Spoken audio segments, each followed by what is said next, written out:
Good day, Eclipse. Okay. Eclipse Apple.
Farrakhan.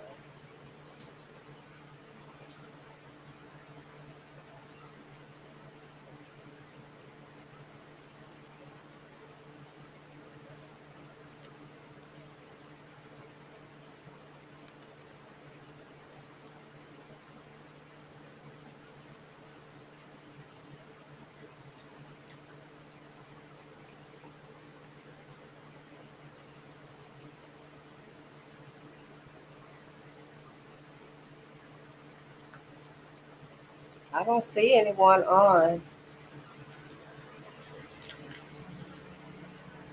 So I'm just sitting gonna upon put on some audio really fast. Beast. With 7 heads and 10 horns. Is referring to Rome.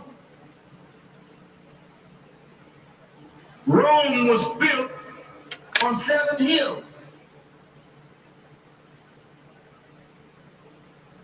And this church that sits like a prostitute, that's what John the Revelator referred to. And this is also what Martin Luther wrote when Martin Luther broke from the church. Martin Luther saw that great floor as the Pope. No, I want you to think today. Dressed in purple, royalty, sitting on a scarlet-colored beast. Here's a beast. The horn sits on many waters. She has power over many people, but she holds a golden chalice, and in it is filth and abominations of the earth. Boy, that's a heavy indictment of the so-called church.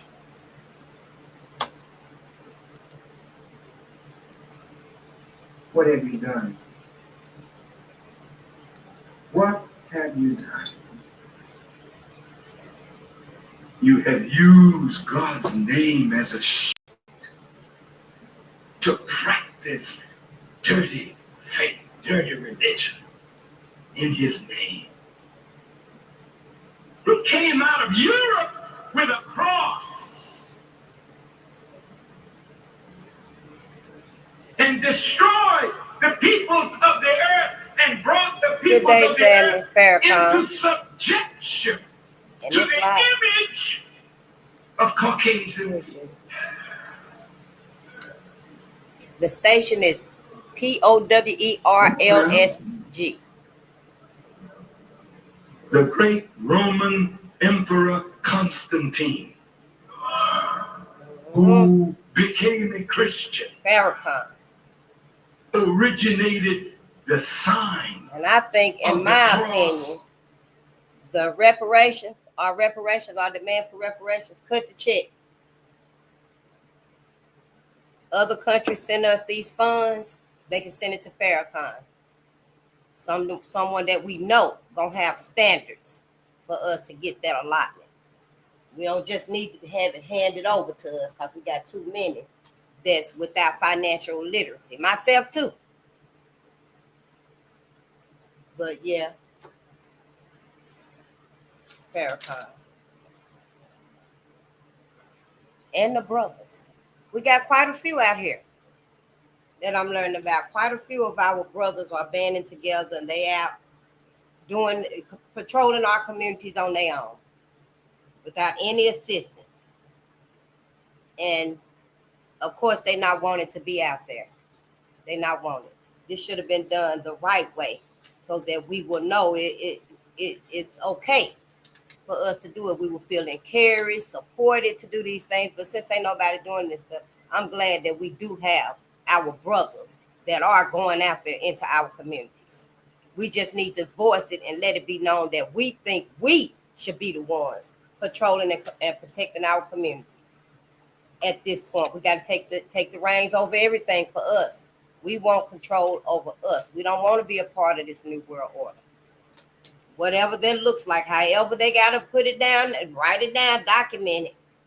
They need to type it up and let it be known that Black America do not want to be a part of white America's schemes and manipulations any longer. Other folks, other groups of people, they want to, that's fine. White America don't have a problem with them. White America got a problem with us.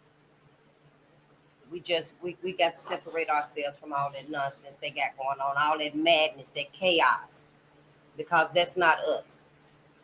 That's not us. That's never been us. That's always been them. But good day and gratitude. Thank you so much for coming through. We only gonna be here like an hour today. I'm really finna shorten my shows and stuff, my lives. Yeah, I'm gonna shorten it for us and stuff because it's too much for us to learn. Me too. To spend so much time, sitting down and stuff. Then I ain't used to just sitting down and stuff. I like to be up, moving around and stuff. If I had one of them portable cameras and stuff, then it might be okay and stuff. But yeah, we're gonna shorten it to at least an hour, maybe an hour and a half. I'm gonna try to. That's what I'm gonna be working on and stuff as far as this right here. But I'm glad y'all here, and we're gonna get started reading because we really trying to finish reading more Dirty Little Secrets, Volume 2.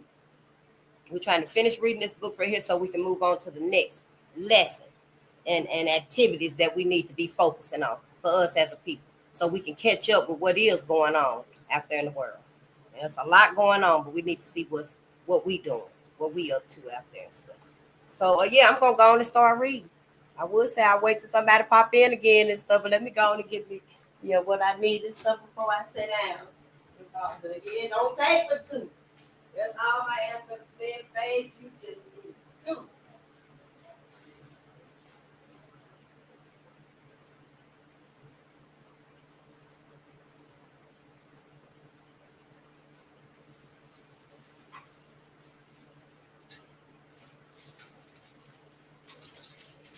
I got me some bay leaves. I'm gonna have me just put me some bay leaves in my water today.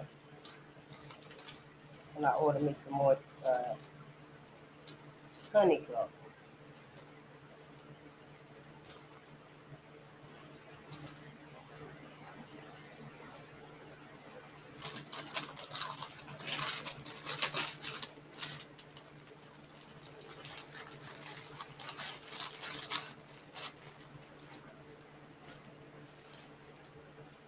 Yeah, we do have a soda machine in the building, but ain't no need me buying a soda. I'm not gonna put it on the altar because I haven't got the altar set up yet.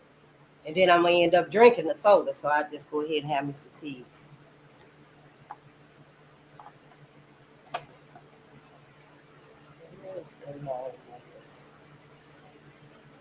This right here is my main tea by Lemonade. Yeah.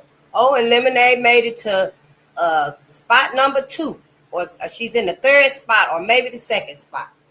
So if you can go to Lemonade, LYNNMONADE.com and vote for her so that our sister, she can go ahead and do what she's doing for our people. And these are herbal teas, y'all.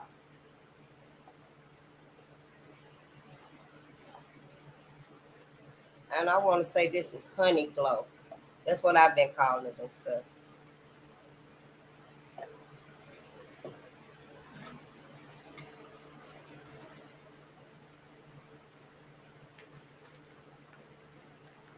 She's good. In America, you're free to be afraid. But you're not free to be a righteous person. The righteous are persecuted while the wicked can have their way. She's a powerful country,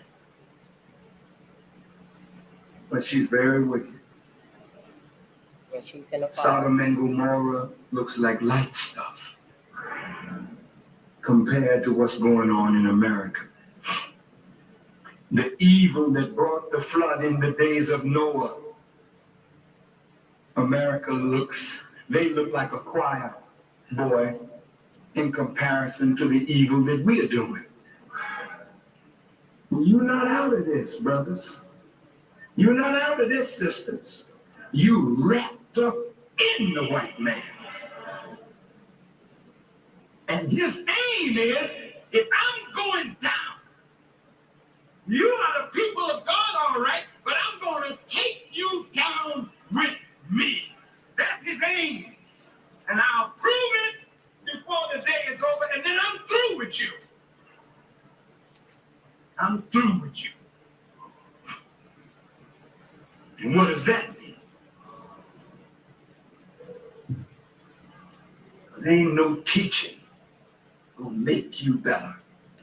Good day, family. Let me You're just. so right that the only thing that will make you better is the chastisement of God. And that's Farrakhan. Yep, it's live. The station is Power, POWRLSG. And yeah, I want to go ahead and get into this stuff. You know, we on Bolden Unchained. I am Face the Nation. You are my brother and my sisters, and I thank you for your patience and your presence for stopping by. I do appreciate it. Just to give me a push, like on your bicycle. You got to at least get on that curb when you first learn to ride a bike. You got to push. Yeah, that's all I need. Just that push. That's all my ancestors said. I ain't got to wait for no 10, 15, 20, 25 people, because people ain't resonating. We not resonating them like that. So long as I get 2 people in here, then I can start, and that's all I need. I thank you so much, and the ancestors thank you too. With everything that's going on in the world, we better find our anchor. And to me, as far as I'm concerned, in my opinion, our ancestors are worth having and embracing as our anchor, because they ain't going nowhere. They love us. They suffer for us. That's my anchor. And I just want us to find an anchor that's going to withstand the times that we going through and stuff. We done been through so much, and it's finna get so much worse. We have no idea. So we looking through a spiritual lens of loyalty, resilience, and education. We need to know who are we loyal to, Black America. We can't be loyal to both our people, us, and white folks. We just can't. It's just like your Bible say that you can't have 2 masters, money and the church, God. Same like this right here. You can't be neutral and sit on the fence as far as our ancestors are concerned. It's all or nothing for them. It's all or nothing. So, I don't want to browbeat y'all and stuff, and I don't want you to feel like that, but it is very important, very crucial that we learn these lessons now, today. But what everybody's telling us out there and stuff, it's not hard to figure it out. Right here and on some other channels, we are learning the good, the bad, the ugly, the savage, and the ravishness to make these decisions with as much information, with the knowledge that we need. See, before we didn't have the knowledge. Now we do. We got the knowledge. We got the information. We got tools. We got resources that our ancestors didn't have. So we need to make these decisions that need to be made. And let me get some shout outs, and then I can maximize my screen and stuff. Good day. GMS, the end is nigh. The Bible condemns the white race. I don't know if you're aware of that, but they're called Edomites in the Bible. We are the biblical Israelites. Well, tell Black people that, because Black people done memorized the wrong thing in the Bible. We have been taught through replacement theology and Catholicism that the Bible is the white man's book, but they simply took what was originally ours and tried to twist the words. They did a very good manipulation of it too. Yep. I really want to know at this point in my journey, my brother, I don't want to get your name mixed up. So I want to know, GMS, the end is not. When I do get to the point of reading the Bible and stuff, the contradictions in the Bible. I don't need to read all the other stuff, because I know not to kill, steal, and destroy. My mother taught me those things. Not to go out and be anti-life. My mother taught me those things. So I feel I do not need to read the whole Bible, but I do want us to understand and read and comprehend them contradictions in the Bible. And where is it? You seem to be very into the Bible and stuff. Is it telling us, encouraging us to find our own way after this life? This heaven that we seem to be caught up in and stuff, it's an illusion. In my opinion, it's an illusion. When you read them contradictions, in my opinion, what I see is totally different from the heaven we think we're going to go to as a people. As a people. The Bible being ours and stuff, we should know the contradictions mean as much as the meat, the thick of it, or however you want to put it. But we just memorized what was comfortable to us, I guess. And now all of that got to be set to the side. We still got to read between them lines. We still got to decide. Our afterlife is just as important as our life here now. That's forever and ever and ever and ever. This is just a pit stop. This is just a human experience. Some people say and stuff. Yeah, I like that too, a human experience. I use it quite a bit now. But after this right here, there's evermore. And so I feel like we need to really critique that. Where we going to spend our ever after that? And for me, when I'm reading this stuff, it makes no sense whatsoever to spend it in heaven with white folks. It don't. I don't think there's no justice there. There's just no pain, no hunger, no ill tidings there. So they say, but for who? We can't say that. We cannot say that. Ain't nobody ever been to heaven and came back and literally told us what it was like and stuff. I can come up with my own truth. I done came up with my own truth on that. Yeah, I done came up with my own truth on that and stuff. And I want my people to know there is an option. We do got options. It ain't just heaven and hell. That's what we've been led to believe with all of this fallacy. But it's a new day, new information, new knowledge. We allowed to think. We must think. It's important to me. Yep. Babylon the Great will be destroyed by thermonuclear fire, and that the kingdom of heaven will be set upon after that, where the Israelites will rule over the other nations. Ooh, good day, Elijah. Elijah Farrakhan. I was just looking at Farrakhan a little bit. Yeah, the Bible is a very good, worthy book. Yeah, it's held us for a long time. Now we got a new Bible. We got a truer Bible, if you will. A Bible that you ain't got no qualms. All you got to do is read it. If you can't read and stuff, get the right picture book with pictures alone. Just the pictures alone will tell the story. Where do you want to spend your afterlife? And with who? Where's the justice for us and our people?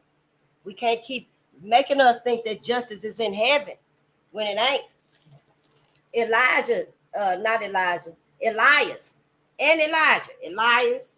what's his name? Elias Clayton, Elmer Jackson, and Isaac McGee. They in heaven. They was in heaven with white folks. They were in heaven with white folks, knowing God and Jesus only. And heaven and hell, but there's an afterlife. There's an afterlife. We must be allowed to know about this afterlife and create this afterlife like we want it to be. We need it to be. See, I need to be free when I leave here. I need to be free when I leave here. Free to fly. I can land on a rainbow and slide all the way down and jump on another rainbow.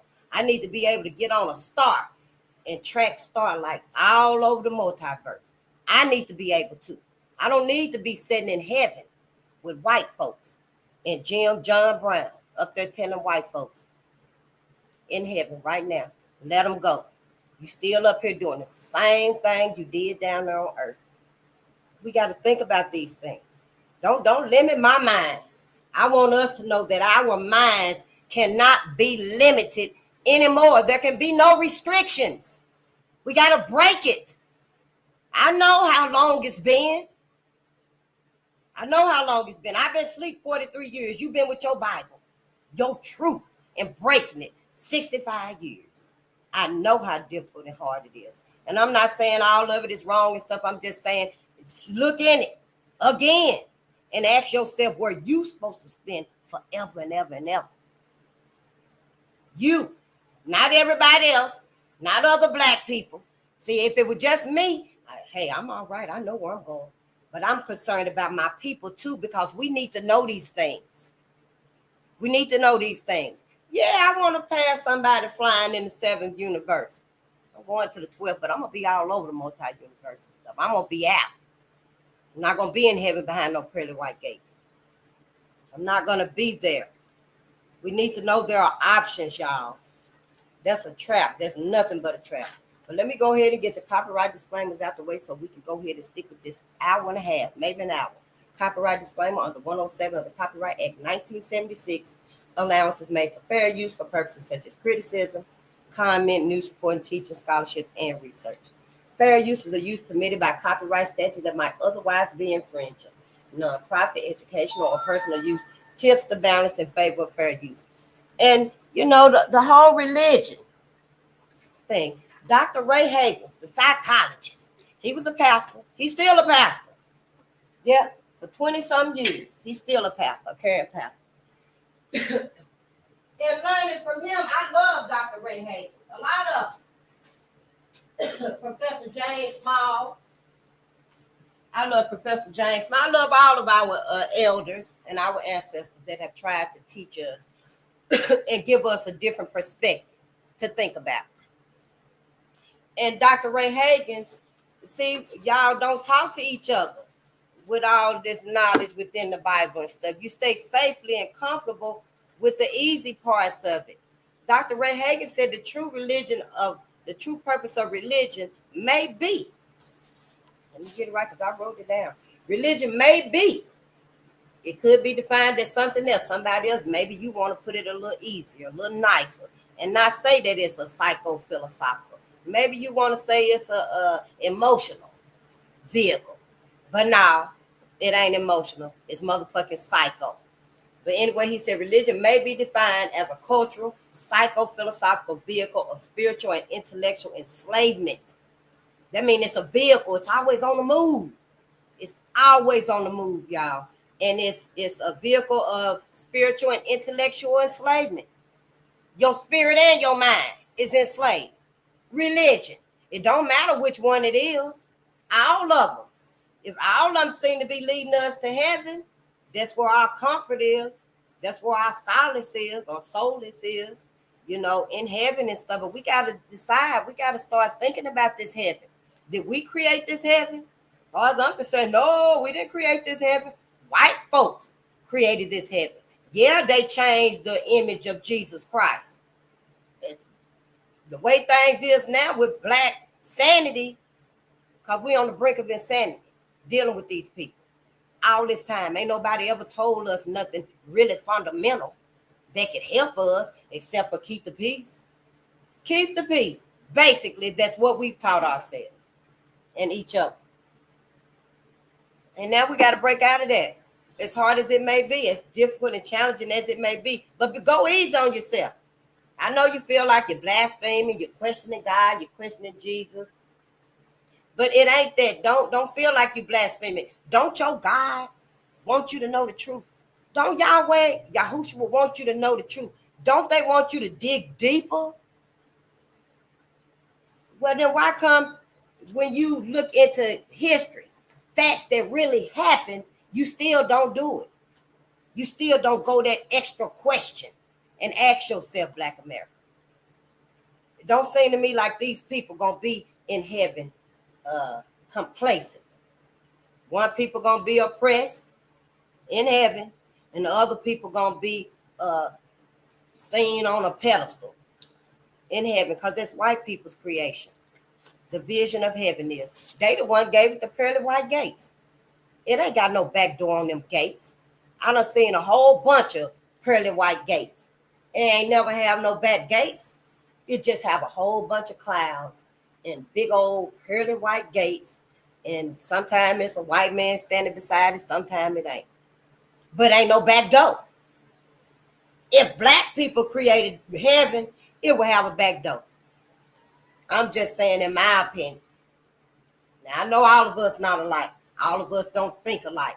But I haven't been conformed to religion like a whole lot of us have. I can see something different than heaven with white folks that ain't never held no atonement, gave no, shown no remorse, gave no reparations, no repayment, no repentant, nothing to my ancestors. So no, I can't go. I'm not going to heaven with them. And I advise black people today to really question.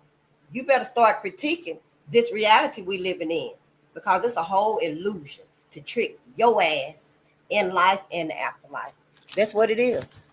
That's what it is. How come our elders, our pastors, I'm not really going to say our elders and stuff because they told us enough. We should be able to read between the lines on something. If you ain't going to read between the lines on this book, read between the lines on this book, Black America. But our elders have told us and taught us enough. But our pastors, why they ain't told us that it's another option?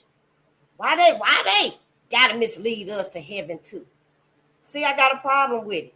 For my people, don't make us no fool and no dummy because your ass is scared of white America.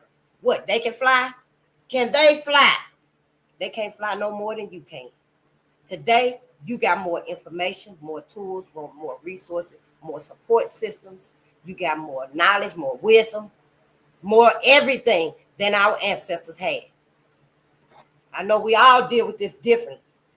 I am too. Kind of slow and late I am, but I'm still dealing with it. It's a lot to process, a lot to unpack, unlearn, relearn. You know, it is. School ain't taught us nothing. School ain't done nothing but glorify the white man's achievements. I was in school, put my babies in school, my mamas and stuff. Everybody was in school. Everybody graduated but me. Everybody graduated but me. But them 12 years in school are nothing but torture for a lot of us. Some of us can't. Again, who was I listening to? Brother Panic. Yep. And Brother Panic said, some of us can conform to them systems and we can achieve it. We can dominate it. Some of us that conform to the educational system, whatever system we went through and stuff, and we dominated it and reached the top. We reached that pinnacle. But he said a lot of us didn't. We didn't conform to it. We didn't give in and mold it and get our way to the top with it and stuff. He said it's because our mind is a little bit more divine than yours. Because shit, we like, nah, I'm not going to be conformed. I don't believe in it, that sort of thing. Not saying that no mind is better than the other one, because we all thinking about heaven. Everybody thinking about heaven. Yep, everybody thinking about heaven. I ain't no more. I want y'all to know. We got to really think about this, critique this. Everything that you done learned, your mama and them done learned this stuff. Once we bring history into it, the facts, history, it shouldn't do nothing but give us questions, thoughts. It should arouse us to start really soul searching, us and them.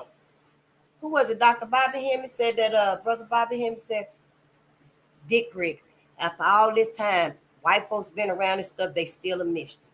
The biggest mystery. I think it was because they started something about the mystery of such and such and such. And Baba was like, the only mystery is white folks. Don't nobody know nothing about them, where they come from. What color is their blood for real? Before we hit air. I'm just saying for me and my people, honey, the illusion is broken. If you can't see that this illusion, this reality is broken, and you done started creating for yourself, you're going to have to start turning off some noise and putting on you some lessons. Turn off all that noise and stuff. The music, the loud music and stuff that ain't doing nothing but making you feel that rage. And, it's fucking with your vibrations and stuff. It's fucking with your mentality and stuff. Go back to your mama's music. Go back to the 70s. Even some 80s. Go back to the music that's going to make you feel like creating and living and surviving and building and maintaining, teaching, nurturing, flourishing. That's what we got to do. We got to change our whole mindset. I didn't know either. After 43 years, I thought we was okay. I thought motherfuckers was in their positions. I wasn't jealous of folks that did graduate. And, they did go to college and got their degrees and stuff, living in big old houses and stuff, made it to the political arena, sitting in them seats at them round tables, making decisions, making sure that we was okay, wasn't nothing sliding across, slithering across the floor and shit that's gonna bite us in the ass and stuff. And that's exactly what was happening. It's fucked up, mainly because of religion, because we done lost the connection between history and today, history and us. Everybody done did it. If you ain't researching now, you done did it too.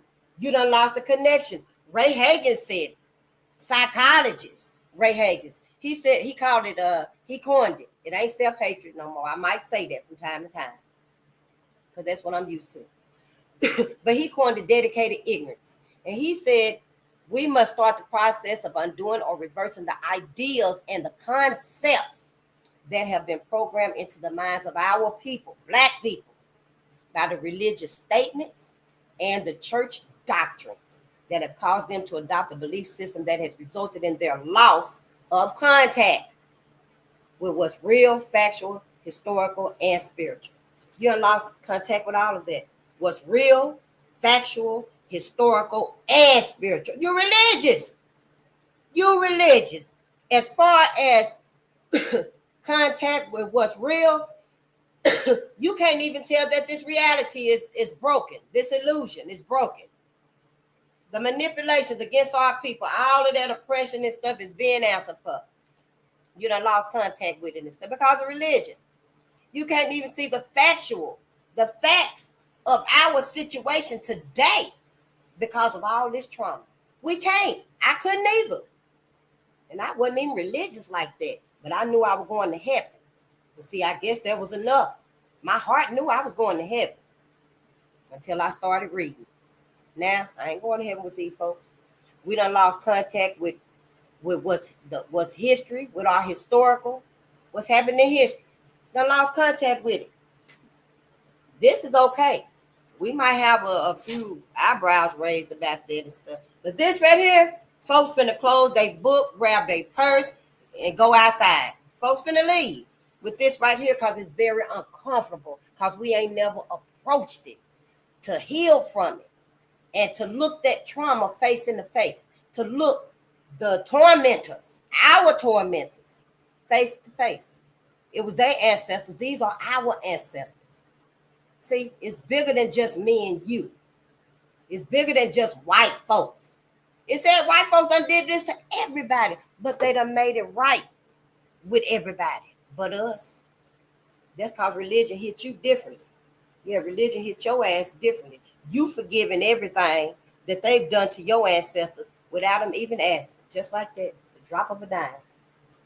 You also done lost contact with what's spiritual. Yeah, you religious.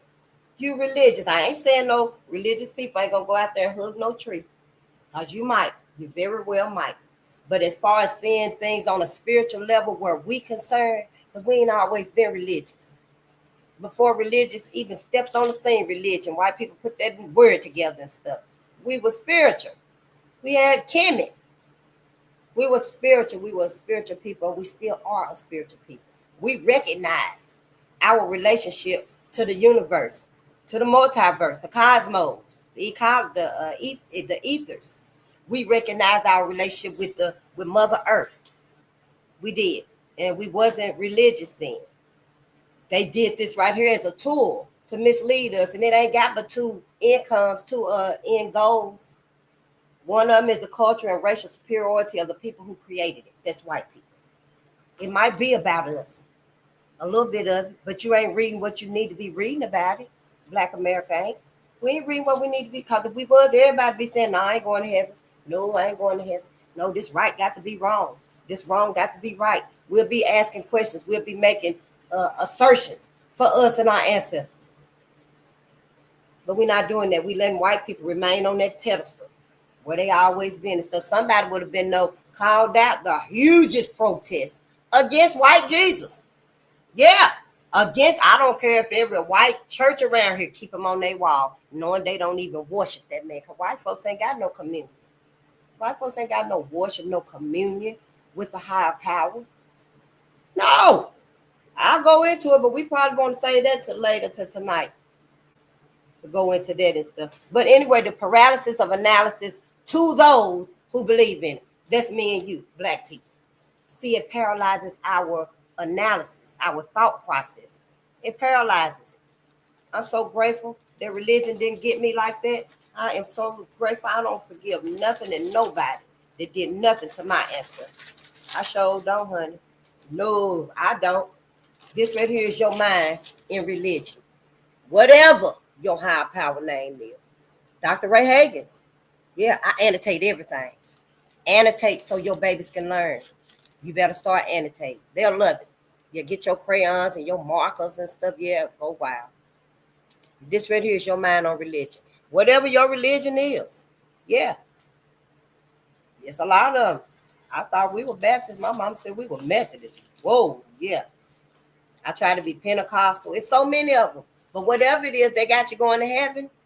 They got you going to heaven. You probably want to ask other deities. Horus was the first virgin God, the first virgin Jesus was Horus. Call on Horus and Jesus. Call on Krishna, Zoroaster, Buddha.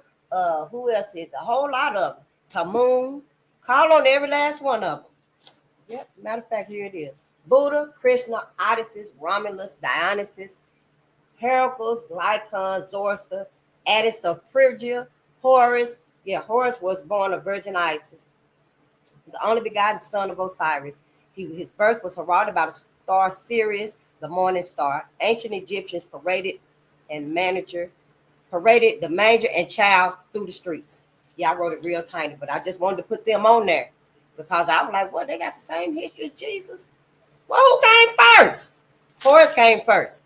You might well start calling on Horus. Jesus ain't doing you no good. Jesus didn't come and save Isaac, Elias, or Elmer. Jesus didn't come and save Richard Coleman.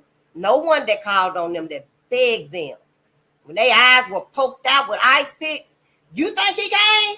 He still didn't come. He still didn't come. When white men were cutting Mary Turner's belly, had her upside down by her ankles. When they were cutting her baby out of her stomach, she was alive. She was begging and pleading, God, please. Jesus, please. What are they doing? What are they going to do to my baby? He still didn't come. You might well call on somebody else. I'm just saying. You ain't going to call on Black Jesus? You ain't going to call on Black Jesus. And that's who's going to show up pretty much. Yep. Simon and Toko going to show up, going to kick all y'all asses. For letting this happen. For letting this happen. You might as well color his face white and his feet black. That's what you know. We know it's about us. Face is said in the book. His skin is like bronze. His hair is kinky. You might as well color it like that and leave the face white because you accepting it. You're accepting it. Yeah, it's a lot, but you got to just start thinking about it. At least give yourself the opportunity. And then Mary, Joseph, and Jesus is really Asar, Aset, and Heru. Y'all got to stop this bullshit line. Now, Asar, Aset, and Heru. Aset is better known as Isis, and Heru is baby Horus. Because this Jesus and God and stuff, and then the picture of this white man is too much. It's too complex. It's too convoluted, one of my newer words. And it's hard for us to distinguish. Even your most intelligent ones. It's hard to distinguish between all of this and stuff. Y'all, yeah, talk to each other. Shit, what are you scared to talk to each other for now? Allegedly 2025. The world is going up in smoke. America's going to hell in a handbasket. You can talk about anything and everything you want to talk about now, Black America. You ain't got to feel that anybody got something to say, so what? As far as my ancestors concerned, honey, I'll tell my ancestors on your ass. I sure will. I will let them know you still don't want them to get their justice. I ain't gonna tell them to do nothing, but I'll let them know you still don't want them to get their justice, and it's wrong. It's our time now. We got to do this. We got to show other people, the world, America, white people, that yeah, we are worthy. We love us. We know we the parents of our people. Don't keep treating us like no stepchild. Don't do that. But then, you got to understand also that white people ain't got no soul or no spirit. Heaven probably pretty much is hell. Another version of hell. Yeah, Dr. Ray Hagins again. I love him. He teaches us the truth. You take the knowledge that you get and you come up to your own truth. See, these are my thoughts. Dr. Ray Hagins ain't not one time have he said we shouldn't go to heaven. Those is my thoughts, taking into consideration everything that I'm reading and learning. They're my thoughts. Don't put that on him. Now, he did say that melanated people got all three spiritual gifts, spiritualness gifts. Animals got two of them. Europeans ain't got but one. Yep. It's three spiritualness gifts. That's the body, soul, and spirit. Now, for the body, you know everybody got touch, sight, hearing, smell, and taste. Everybody do. Even a fish. When you cut that fish open and gut it, that fish feel what you're doing. He probably smelt your ass coming. I'm just saying. The soul. The soul got to have an intellect, emotion, and a will. Yeah, white folks seem like they got it today. They well put together today. Yep, they very well put together today. I give them that. But still, that remains. You got to have intellect, emotion, and will. White people, these are their ancestors. These their ancestors. So if you're trying to tell me it miraculously changed, went away, healed, evolved, that's bullshit. That's motherfucking bullshit. Because if their rage, that beastly nature, that animal instinct inside of them, if it miraculously healed itself, then why come we ain't miraculously healed? We the parent of all people. We the parent of all people on this planet. How come we ain't miraculously healed? They ain't healed. The situation ain't right to bring out that animal instinct in them. We done pacified them so much. Yep, other folks want to be like them. We want to be like them. We ain't asking for no, we ain't demanding for them to right this wrong. So, yeah, they making it look real good. Like they done healed and everything. That wasn't them. No, honey, if you come up with some of these last names in these books right here, they'll swear up and down. No, you're not going to pin that on us today. But, honey, that same beastly nature is inside of them. It ain't had no reason to come out. It's underground. Don't you think for one time, for 1 minute, it stopped. It's underground. In the same way, Minnesotans vicariously lived out the lynchings of black men and women in towns and cities in other parts of the country. The rest of white America is living out the lynchings that we don't see, the lynchings we don't know about that's happening. They vicariously living it out because they know it's happening. It ain't being broadcasted anymore, but they know it's happening. Yeah, can't nobody tell me a motherfucking thing about what I'm learning and how I'm going to think about what's going on for me and my people. Shit telling us, oh yeah, don't worry about, you better keep your eyes on Tyrone and Ray Ray. Don't worry about the snakes and these bears and lions. Just don't look them in the eye. How the fuck? Yeah. And then the third thing he said, for the spirit, you got to have an intuition, communion, and a conscience to even have a spirit. To even have a spirit. Where was the conscience with these people here? Where was the conscience? Right on up to the 60s. What was that? Racial violence in the United States. It was some lynchings right on up in the 60s. My mama born in the 50s. 52 to be exact. Lynchings was happening then. Yeah. What was the conscience then? You mean tell me these few years now, 60, 70 years now, they got a conscience. White folks got a conscience. White America got a conscience. Don't be no fool and no dummy. And you see what that sickle out there is doing for them. Letting them bring all this to the fore. They ain't got to have their rage no more. They ain't got to have their hatred no more. Due to rumpus now, they ain't got to. Yep. So don't, you just better keep your eyes on the prize. So anyway, you know, communion is worship. Black America, we worship. We worship, honey. In church, we go all out when we in church. Yeah, from the dressing to the falling out in the floor. We go all out when we in church. We know that.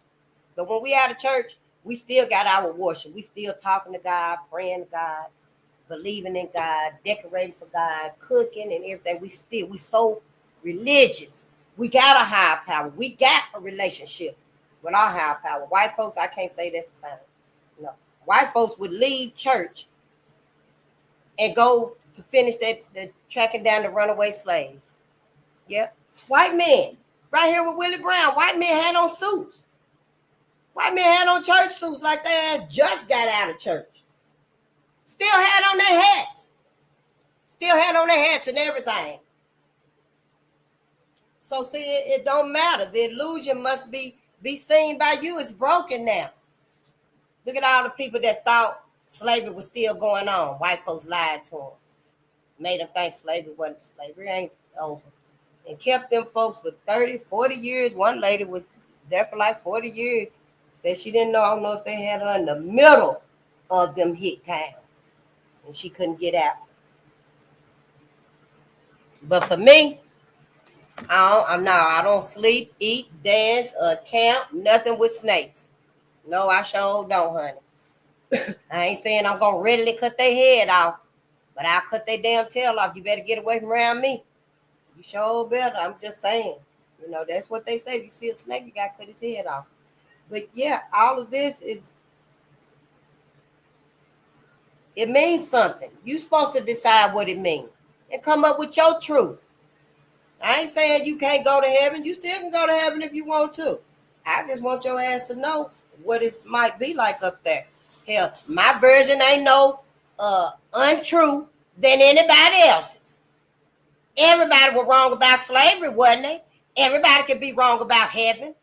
Hell, then white folk wonder some of the church doctrines, y'all, and the religious statements that we know good. Who ain't no good? Who the fuck ain't no good? We under a curse. The only curse we under is white folks. Stop lying. Carrying that Bible around, reading the same old scripture and pastures, and start reading between them lines so we can get our asses out of this bullshit we in. We are sinners. We born sinners. Born sinners.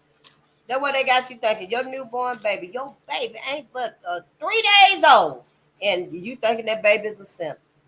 Go and take the baby, get baptized, all that good trapping stuff. That's what it is. Everybody talking about it on YouTube. You just ain't looking at it and learning it. You just ain't ready. Dr. Ray Hagen said it took him 3 years between when he first heard about Horus, the first virgin born deity, and when he found the book, the first book about the Egyptians. It was about Osiris and Horus. Took him 3 years. Took me 13 years from when I first learned about Dr. Ray Hagen's and all of this stuff right here, but I still had it. So when I got back on it and came around to him and stuff, I started just writing everything that I already had. That's why I still got all my notes and stuff. I'm just saying it took me 13 years to come back to him in his teachings, but it's right on time for me because I'm where I'm supposed to be, doing what I'm supposed to be doing. I guess this is teaching. We reading stuff, we learning stuff we ain't never learned. I didn't know nothing about Red Summer. No, I didn't know nothing about that. A lot of us didn't. Our masses didn't. The thick of our masses didn't know all of these things. So we're going to have to just do it, start from scratch. Do the best we can. And our hearts are wicked. My heart ain't wicked. My people's hearts is not wicked. My mama, my grandmama, my great-grandmama, their hearts not wicked. My aunties, my great-aunties, our hearts are not wicked. Nah, these are some wicked hearts right here. That book, them scriptures right there, them church doctrines, that's what they are. Them church doctrines is talking about white folks. That's who it's talking about, white folks. White folks is the only curse we are under. Get away from under white America. I promise you, black America, you're going to be okay. You're going to be all right. You're going to flourish and multiply again. You're going to be sane again. Not on the brink of insanity. You ain't gonna be stampeding through the world again, attacking each other so hard on each other. We ain't never been this hard on each other. Oh, look, y'all, here's the plastic. You know, I was telling you about the water filtration system. Well, this right here is a cone shape water filtration system. And you wanna, it's like a cone. You can get a plastic cup or a cone shaped container or something, and you're gonna just make layers. The bottom layer at the bottom gonna be twigs, then you're gonna have gravel, then you're gonna have some sand, then you're gonna have charcoal, then you're gonna have some more sand, and at the top you're gonna have some pebbles. We're gonna try this one. I need to practice this before I actually make me a water filtration system. If I got to have one, yeah, I'm gonna have to have my vegetables and water. That's all you need, vegetables and water. Yep, if you can make bread and stuff, all right. Grind your chickpeas up and make your own bread. I seen a video of it. I didn't write down it, but I know we can find it. Just use your chickpeas, grind your chickpeas up, make your own bread if you got to have bread. But who eats bread with stir fry? I'll be okay with just stir fry. Yep, and water. Just make sure you're able to feed yourself and your babies. Oh yeah, we're reading more dirty little secrets about Black history, its heroes, and other troublemakers, volume 2. We getting closer to the end. Maybe a couple of more days. Let's see, where are we here? We did read racism. Okay, we are at quotable notable. President Harry Truman's racial views were aligned with those of the Ku Klux Klan, an organization he joined in his youth in the 1920s. Truman was elected president of the United States in 1948. In a letter to his future wife, Bess, he wrote in 1911, "I think one man is just as good as another so long as he's not a nigger or a Chinaman." We read this. Yeah. I don't know what I did with my little paper holders and stuff. Yep, we got 30 minutes. Because I did say an hour and a half. He hated, Uncle Will says the Lord made a white man from dust, a nigger from mud.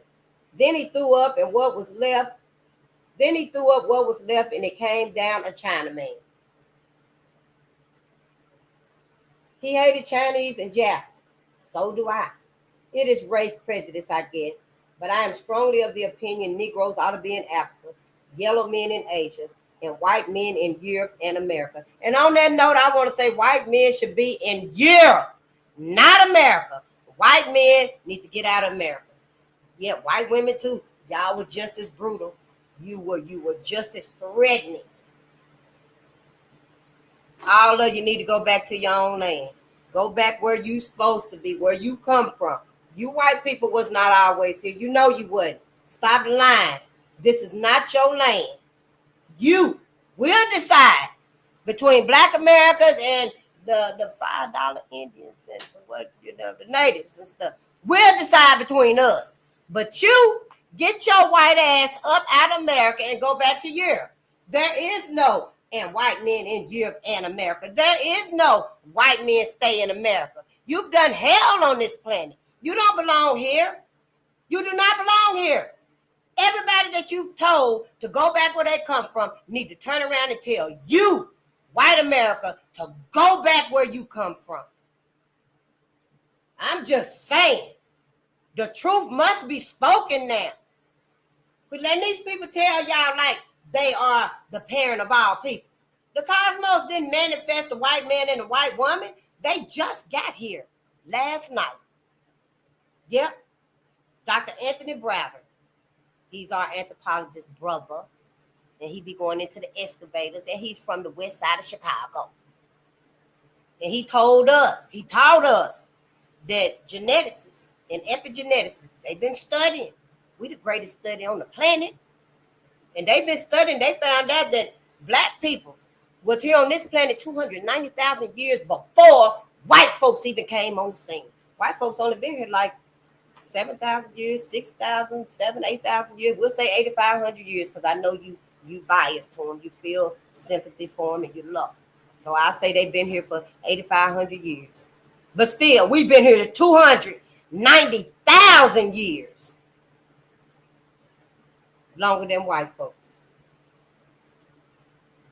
So, and then he also said, Anthony Browder, that epigeneticists discovered that me and you Black people, we got 30,000 years of DNA memory from our ancestors.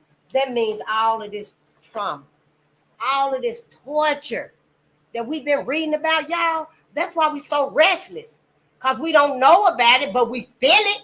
We resonate it, but we don't know about it. We ain't learned about it. We ain't processed it. We ain't healed from it. We ain't faced it.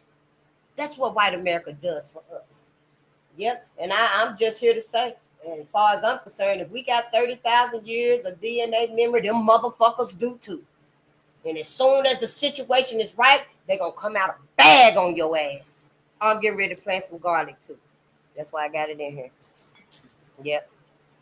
But that's what Anthony Browder said. I know I'm looking for his notebook right now, but we're gonna read anyway. But that's what he said. You can look it up. Yep. All this videos, this stuff is on YouTube. Sure will, honey. So yeah, white folks need to go back where they from. The gringos steal Mexico's land. Gringos, or whoever that is. A primary goal of numerous organizations within the national Hispanic movement is to take control of the southwestern states. These organizations claim the United States took the Southwest Territory from Mexico. According to historical facts, that's not true. The United States actually won rights to own Texas, California, New Mexico, and Arizona as victors in the Mexican-American War.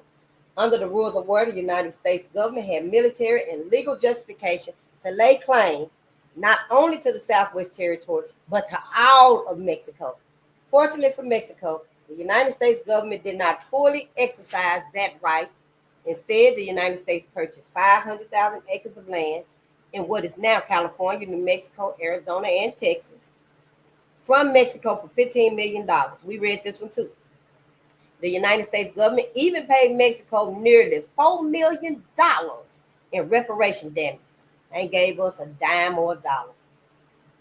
The Southwest Territory had such a low value at that time that according to comparable real estate values, the $19 million the United States paid was a substantial overpayment. Comparable American land could be purchased for $5 per acre at that time. Yet, for 500,000 acres of Western land, the United States government paid Mexico $38 per acre, 6 times the normal amount. Then they said that the land was barren, it wasn't no good. Because when Captain Sherman returned, let me just back up a little bit. Businessmen and politicians generally believed the United States had overpaid for the land. After purchasing the Southwest Territory, President Zachary Taylor commissioned Captain William Tecumseh Sherman to explore and survey the newly acquired territory and determine its value. Captain Sherman spent 2 years traversing and surveying the sandy, mountainous, and cactus-ridden country in which even rattlesnakes had a hard time surviving. When Captain Sherman returned to the White House for his report, President Taylor asked if he believed the land was worth nearly $19 million and the lives of 10,000 men. Sherman looked at President Zachary Taylor and said, "I've been out west and looked the land over, all of the country. And between you and me, I feel that we'll have to go to war again." "What for?" asked the president. "Why?" answered Sherman. "To make them take the damn land back." In Captain Sherman's opinion, the land was not worth the $19 million that was paid for it. Moreover, since the United States won this war with Mexico, it did not have to buy the Southwest Territory. In reality, the United States paid $19 million for land that it legitimately owned. Oh, so is it saying the United States did a good thing? I'm just saying. But yeah, y'all, we was on chapter 9. I know, right? Confederate currency.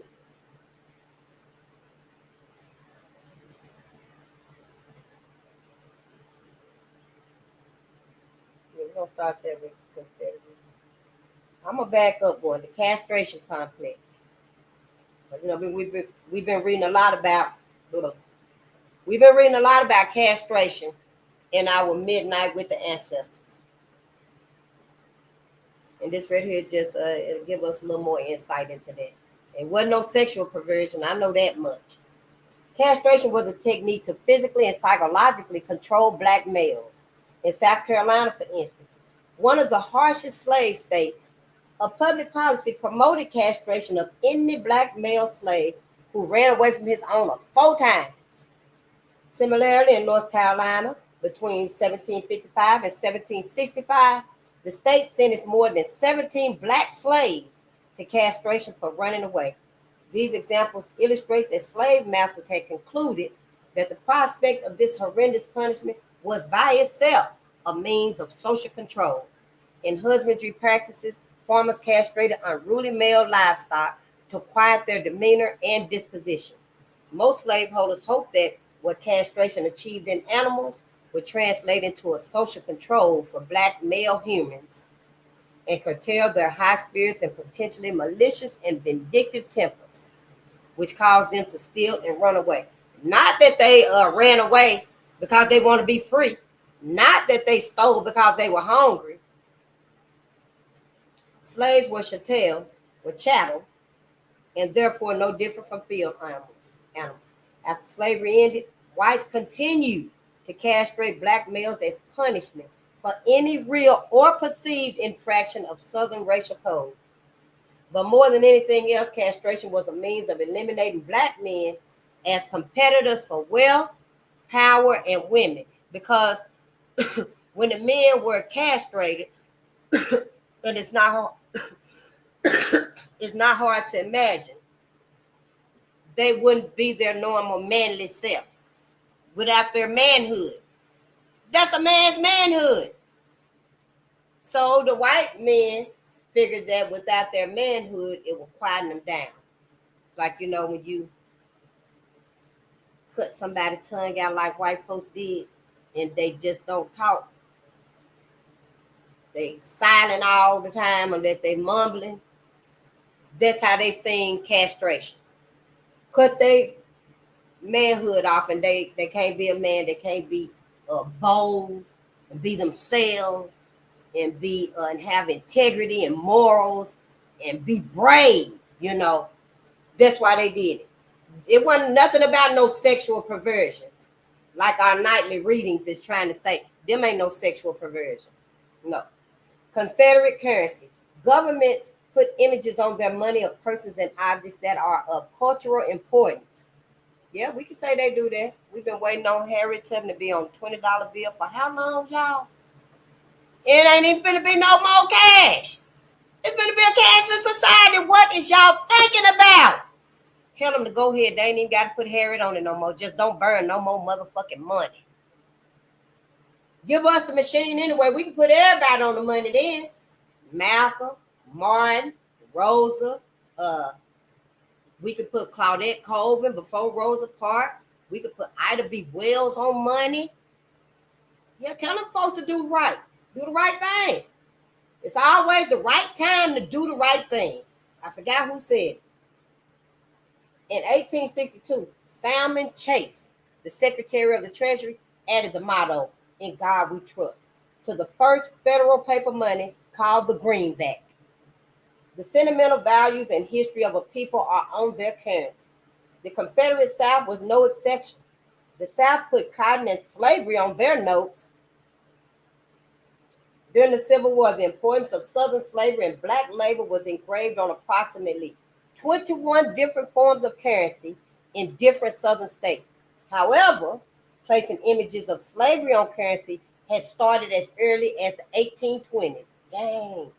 By the Civil War, slavery images were familiar on the $2 bill, the $5 bill, the $10 bill, the $20 bill, and the $50 bill. These images most often portrayed black slaves working together in the fields planting, carrying, or harvesting cotton. Some even pictured black women with babies on their backs working alongside the men. The depiction of slavery and its symbols of currency indicated its extreme importance and value. As early as the 1500s, when the international slave trade first began to explore Guinea, West Africa, the British originated the British guinea, a gold coin that became the chief English currency used by slave traders who took gold and slaves from the country of Guinea. During the Revolutionary War of the 1770s, the United States Treasury put a black man on the back of the $2 bill that commemorated the Continental Congress's signing of the Declaration of Independence in 1776. The black man, who was clearly a part of the group depicted on the back of a $2 bill, reportedly is John Hanson, the president of the Continental Congress. Wasn't he the first black president? These $2 bills were taken out of circulation in the closing years of the 20th century. In the 1940s, the racial profiles of George Washington Carver, a noted black scientist, and Booker T. Washington, a black educator, showed up on commemorative 50-cent coins. In 1976, President Jimmy Carter appointed Elsie Morton, Morton, a black woman, to the position of Secretary of the Treasury. which allowed her to sign all United States currency. But it wasn't ours. Ooh, who gonna sign it now? We gonna get that machine and we gonna be printing money. It's gonna be two Americas. White America, stay to yourself. We fine with it. And we be to ourselves. Yeah. Make it happen. I don't know. Decide who want to be where. Who want to be where. You know. Ironically, black people might have been on the money, but they had little access to much of it.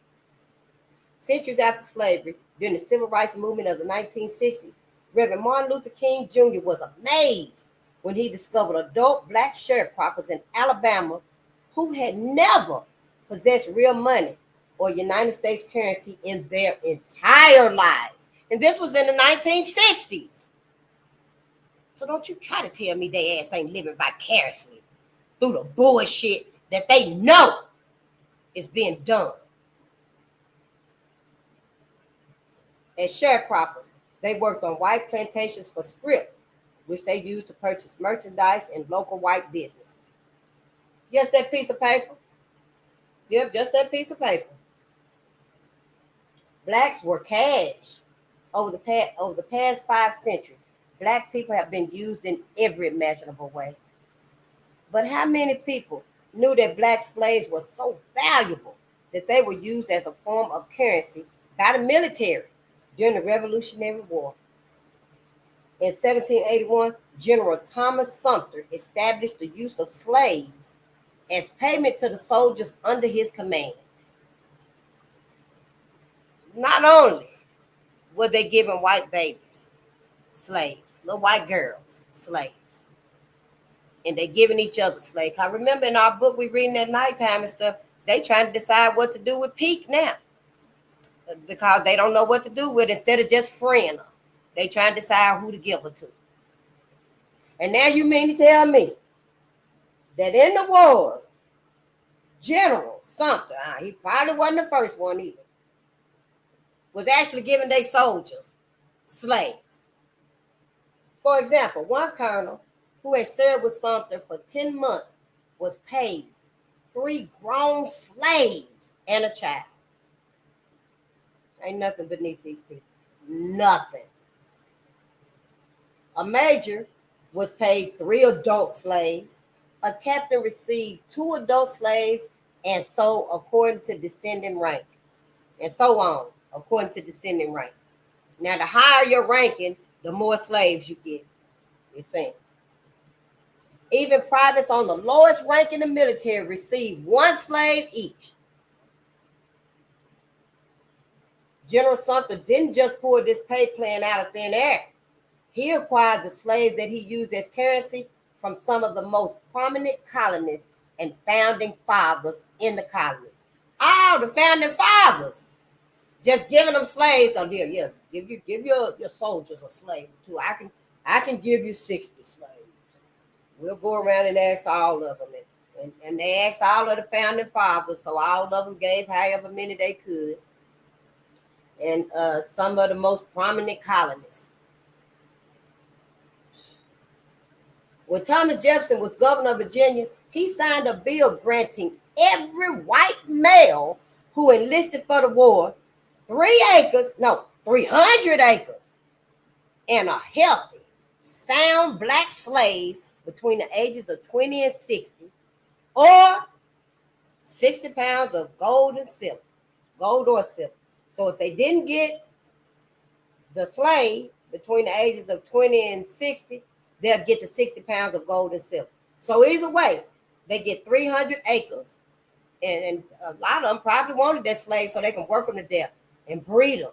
And then they can have more slaves. So they get the 300 acres, and they either get the slave or the gold and silver. The gold or silver. 60 pounds. When the Colonial Army recaptured Georgia, slaves were even given to public officials in lieu of a salary. If British loyalists answered the colonial patriots saying, if the rebels would give 1 black slave for 1 year of service, let us give 2. In this instance, black slaves were not on the currency, They were cash. America's black pirates. Fugitive slaves and free blacks established maroon colonies all along the routes of the slave ships, the coastal areas of southern states from Virginia to Texas, and the Caribbean islands. These coastal areas were made up of numerous barrier islands and coves that provided easy cover for runaways, pirates, or outcast criminal groups. These communities were just right for pirates. Pirate societies were egalitarian relative to the respectful societies upon which they preyed. Pirates did not mind robbing and kidnapping any and everybody. When they preyed upon slave ships, they were known to enlist the liberated cargo in their adventures. Louis Aury, Aury, a famous pirate with a crew of blacks who were known as Aury's Blacks, operated out of and ruled Amelia Island near Jacksonville, Florida. Dang, I think I seen a book about that. Even though most of the pirates themselves were black, Irish pirates trafficked profitably in slave trade. The black pirates of Amelia Island apparently believed in equal opportunity for pirates. Since slavery was enriching everybody else, why not black pirates? Okay, this right here gonna be the last one. Black leader opposed 40 acres and a mule. Frederick Douglass was a great black leader. Ooh. But in at least one instance, his compromising attitude injured blacks and was an impediment to newly released slaves receiving reparations. Slavery ended, and the nation abandoned nearly 5 million black people who had no land, no jobs, no animals, no tools, no weapons, no clothes, no education, no protection, no providence, no sanctuary, no nothing. Powerless and impoverished, the government left them to either sink or swim, knowing they had never been trained to swim and did not have any boats. Radical Republicans in Congress, such as Thaddeus Stevens, Charles Sumner, and George Julian, favored massive wealth and land redistribution to the ex-slaves. Unfortunately, Frederick Douglass, the most visible black leader of that day, was naive about how a slavery-crippled black race could survive and compete with an advantaged slave-owning white race. In 1862, Douglass spoke about what should be done for newly freed slaves. Instead of being an advocate for the 40 acres and a mule, Douglass said, "Let them alone. Our duty is done better by not hindering than by helping our fellow men. The best way to help them is to just let them help themselves." White racists had the same leave blacks alone attitude.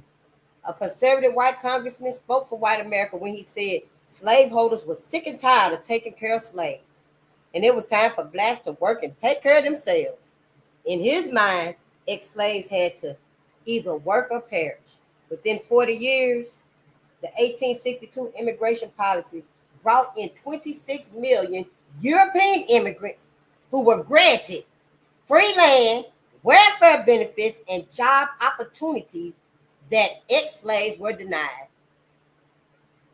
In 2005, nearly 140 years later, conservative whites and a sizable number of blacks are still opposed to any public programs or policies to specifically benefit and lift the legacies of slavery off of the shoulders of black Americans. And on that note, we are done. We will finish this tomorrow, but I would like to say, I love and I do forgive Frederick Douglass, but he was wrong.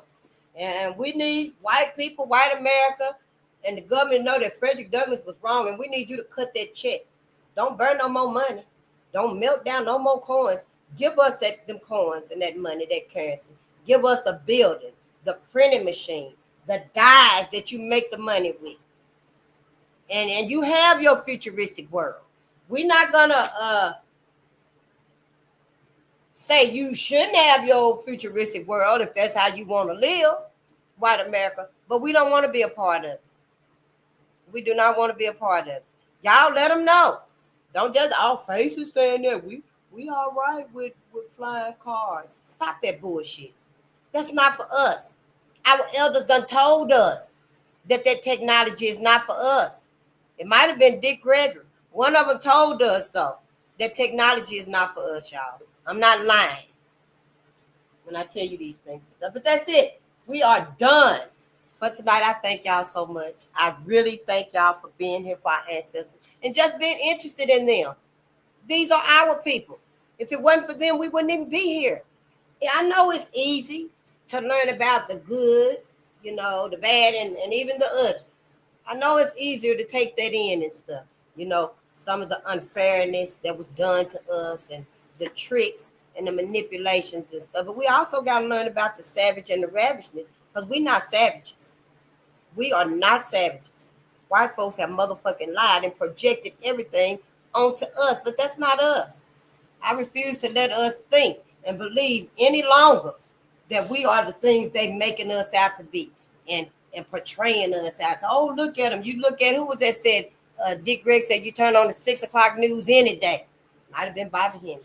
And all you'll see is black people acting a fool on TV, on the news and stuff. That don't speak for us.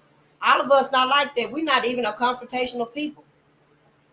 No, those that's out there like that and stuff are people that are lost, restless. That's why I'm saying, if you can and stuff, go on out there and get your family and let them know. Get them something. Me too, all of us. I know I'm trying. I guess I got to find the right book or something. But I just want y'all to, I'm going to wrap it up. But keep some gratitude in your heart and keep a song in your heart. Let me just go through it because we haven't done gratitude in a minute. Gratitude. Gratitude shields you from negativity. It makes you at least 25% happier. Honey, you don't need nobody else to make you happy. Of course we happy when somebody come around. I love you.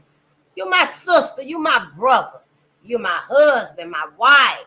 I love you. I'm happy when you come around, but you're not my happiness. You are not my happiness. We love our babies. We love our babies. Our babies grow up and get their own life. We got to be our own happiness. People grow up. People get married. People fall out of love, fall in love with other people. People pass on. You got to be able to have that key so you can be your own happiness, though. You know what I'm saying? And gratitude makes you at least 25% happy. When you are already happy, gratitude make you 55% happy. I don't have many bad days. My ancestors done had enough bad days. Gratitude makes me extra happy. Just to walk outside and feel the sun. Just be grateful. Just be grateful. I promise you, you're going to start feeling that happiness. And if you see it, y'all, bend down and pick up a dandelion. Bend down and pick up that dandelion. And blow it. For me. I'm just saying. Pick it up and blow it. And make you feel good. Yeah. Gratitude rewires your brain. Gratitude eliminates stress and it heals you. Yeah. Gratitude improves your sleep. You can sleep like a baby when you're grateful, because you got all these options and you got all these thoughts and resources and tools. You got options. You got more than what they said. When you got gratitude with you, y'all, it gives you so much more. And it's so simple. You ain't even got to pay for it. You ain't got to pay for gratitude. It's already in you. Yep, it could just be your paycheck. Let it be the sun outside. Look at that tree. That tree is so green. I ain't got my glasses on, but I can see that green. Just be grateful. Yep. Gratitude boosts your self-esteem and your performance. Gratitude enhances the law of attraction. Yes, honey, whatever you're grateful for, more of that. More and the same is finna come to you. Sure is. Get ready. I'm just saying. Gratitude improves your relationships. No, we don't want to be around nobody that's complaining all the time and stuff. And it might seem like I complain a lot of stuff, but I don't. I don't complain a lot of stuff. I let you know when something ain't right. But this right here is different, though. When we reading and learning history about us, that ain't me complaining. That's me condemning. Get it right. And I'm not racist. I'm suspicious. I'm not racist. I'm suspicious of white folks. Even when I feel like, and I think and I say, white folks need to get out of America and go back to Europe, I'm not being racist with them. I'm not being racist with them. I'm suspicious. And on my suspicions, I'm trying to protect my people. White folks is a threat to black people. Now, they might not be a threat to other folks. Other folks, no, they ain't no threat to us. But then your ass be with them. We ain't. Now, this the last, and then we finna go, y'all. how your body reacts to singing. That's why they fucked the music up and I gave you all that fucked up bullshit music. You ought to ban that crazy shit from coming in your house. Tell your friends, your family, your siblings, your children. They come in playing all that bullshit. You know how we got that sign on the door? Take your shoes off, no smoking. Turn that shit off. No noise allowed. And let them know we got to set boundaries, Black America. We must set boundaries. And music is a key for us. Gratitude is a key. Open that door and push it open. Then you ain't got to kick it off the hinges. You just use that key and open the door. Sing a song, y'all. Music, it heals us, y'all. It does. It's a key. It's a key. You ain't got to pay for it. You already got it. Now, I would advise you to use that key and open the doors to your mama's music. Don't open the door to that old crazy ass music and stuff today. You're going to be out there twerking outside. I'm just saying. Don't get mad at me. But when you singing, y'all, your heart. You singing joyful, expressive songs, y'all. It nourishes your heart. It balances your emotions and uplifts your spirit. You just get goosebumps. You get put on Stephanie Mills' home and watch you don't get goosebumps. Some people, you can see the goosebumps on their arms and stuff. Damn shit. Yeah, the music is powerful. I'm telling you something. And music is the only activity that activates your whole brain. Yep. Sex don't even activate your whole brain. Yep. Eating food. Much as you love food, it don't even activate your whole brain. But singing, music, a song, oh honey, your whole brain is just activated. That's when you in your element. That's when you in your greatness. Yep. Singing. Singing helps expand the lungs and improve your oxygen intake. It's all about the breath. When we learn to breathe right, life will become much clearer, much clearer. It'll be much easier for us when we learn to breathe right. Because we ain't breathing right. I feel like we breathing like white folks a lot of the time. It's just like we doing everything else like them. We eating like them, dressing like them, talking like them, thinking like them. Yeah. Sometimes you don't know who's who till you turn around and see them. Everything like white folks and stuff. So yeah, it's a high probability that we be breathing like white folks. Yep, I'm trying to learn to regulate my breathing and do deep breaths and stuff. You know, yeah, I do. I have my nose like this a lot of the times and stuff now. Because I'm focused on breathing now. But yeah, singing, y'all, it expands your lungs and stuff.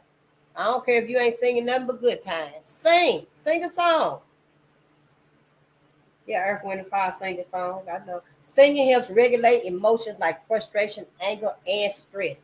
Right on out of your body. Your liver accumulates frustration, anger, stress, all them damn pills you taking for your high blood pressure, all that stuff, all that's accumulating in your body. Your liver so packed up right now. It is. You better start singing. You better sing back to back to back to back. I do. That's what's wrong with some of us. When you see some of us and you like, damn, every time I see sister, she always evil and mean and stuff, and you hungry. Yeah, I'm hungry. Well, hell, I ain't gonna feed your ass then. You just missed your sandwich. I'm just saying. Let them know. Ask them, what's your favorite song? Let them know it's the music. Put on the right music and get all that frustration out of you. Damn, sis, you got so much frustration in your liver. You need to just sing a song. Just let them know. You ain't got to stand there and browbeat them about it. Just let them know. We got new knowledge now. Frustration, anger, and stress is in your liver. That's why you all angry and bitter and negative. You don't even smile at babies and stuff like you used to. Then you're taking all them pills and stuff. Let them know. Sing a song. If they ain't gonna answer you and stuff, then you break the ice and you start singing good times. Everybody know good times. Everybody know, just looking out of the window, watching the asphalt glow, thinking how it all looks hand me down. Yeah. Everybody love good times. Shit, if they don't crack a smile and say, you make me sick, then shit, I'm just saying, at least you broke the ice. I was walking the other day and a brother walked by me and talking about, can I get $5 real fast? No, he said, can I get $10 real fast? I said, huh? But he was going in his car and stuff. He was just breaking the ice. I heard him ask the other person that was getting out of that car, he asked him, can you drop me off in the next city real quick? They were like, oh, I ain't going that far. My car had a gas. They gave a whole lot of excuses all at one time. I love our people. We are wonderful. We got to break the ice with us, y'all. We got to be able to talk and communicate so we can get right. We got to get right. Our kidneys, y'all. This is the last one right here. I don't know no nothing else about singing. When I do, I'll let you know. Singing can strengthen your kidney energy by fostering them vocal expressions, honey.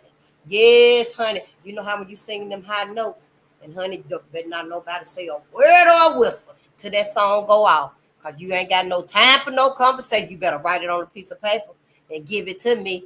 And I'll write my answer back and give it back to you. But yeah, don't you interrupt my song if it ain't important. I will cuss your ass out. And I'm going to put it on replay. But yeah, it's the kidneys. Your kidneys, y'all, when you hitting that high note, your kidneys hitting it too. Yes, your body heals when you sing it. So, be mindful. Be mindful in your gratitude and be mindful in your singing. Just don't come out singing no WAP or nothing, honey, because, that ain't where it's at. I'm just saying. But I love y'all. I thank you. I know we went a little bit over, an hour and a half. Where's my phone at? But, I'm going to get it together and stuff because I don't want to take all our time. It's just 7 minutes over. But I thank y'all so much for being here. I thank you for your time, your patience, and your presence to even be interested and want to hear about our ancestors. Anybody that's got the time to just, even if you cleaning up, doing hair, cooking, whatever you doing, and you still got time to listen about the ancestors, the good, the bad, the ugly, and the ravishness, day or night, honey, I salute you. I thank you. And I want the ancestors to know that you on their side. We're not ignoring them like we have done in the past, and forsaking them. We're not doing that anymore. And I thank you for letting that be our truth. Everybody finna know now, honey. We for our own now. Yeah, everybody needs to know. We just for ours and stuff. We ain't trying to harm nobody or nothing. We ain't saying go out and get no vengeance and no payback on nobody else. Vengeance belongs to the ancestors. I know the Bible says vengeance belongs to the Lord, but it belongs to the ancestors too. It belongs to the ancestors too. See, if that's what it meant, vengeance belongs to the Lord, that he gonna distribute it to those who deserve it and stuff, then it should be made known that it belongs to the ancestors. We need to know that our ancestors did not get justice and they deserve it. So yeah, I feel like vengeance belongs to my ancestors too. I'm giving them some of it, most of it, if not all of it. Peace and power to the people. I love you too, Ashby, and congratulations. Deep Locket, thank you so much. Yes, I will. Dr. Ben Ivan Van Sertima, I sure do. Was it Dr. Ben that said it? That said something? One of them told us that technology was not for us. We got so many. Let me get my notebook. Something. I ain't gonna pull out my notebook because I sure got a whole stack of. Y'all get your notebooks. I even got notebooks for the grandbabies. When they come over here, honey, whoever we listening to, we finna start taking notes, baby, in this house. The phone ain't even they phones. They phones is banned from here, from my house. You come to Nana house, you come to Granny house. Oh yeah, your phone. You gotta put it in that basket right there by that door. Put it in the basket. When it rings, you can get up and answer because it's probably your mama. Now, when you need to, you can call your mama. You can call your auntie. I ain't gonna be harsh. I ain't even gonna say turn it off. But you're gonna have it in that basket because we got reading to do. We got documentaries to watch. We got notes to take. We got gardens. We got plants to grow. We got everything to do except for being on the motherfucking phone. I'm just saying here, we got songs to write. We got dances to make up. We got outfits to sew together. We got things to do with our babies. No, make it interesting for them. It ain't just for you. It's for them. But see, we done got so far gone, we're going to have to get into their mindset, make it fun again. Before they know it, they ain't even thought about their phone in 2, 3, 4 hours. Don't tell them, though. Just wait till the end of the day and let them know you did so wonderful not having your phone all day today. You was a big girl. You growing up. You beginning to know what's more important, being on that phone, scrolling, or learning. Learning about Ivan Van Sertima, learning about James Smalls, learning about Anthony Browder, that type of thing. Yeah, we can do this. Don't be afraid. We can do this. But I love y'all, and I'm going to let y'all go. Unlike white folks, I'm not going to hold us hostage. Peace and power to the people.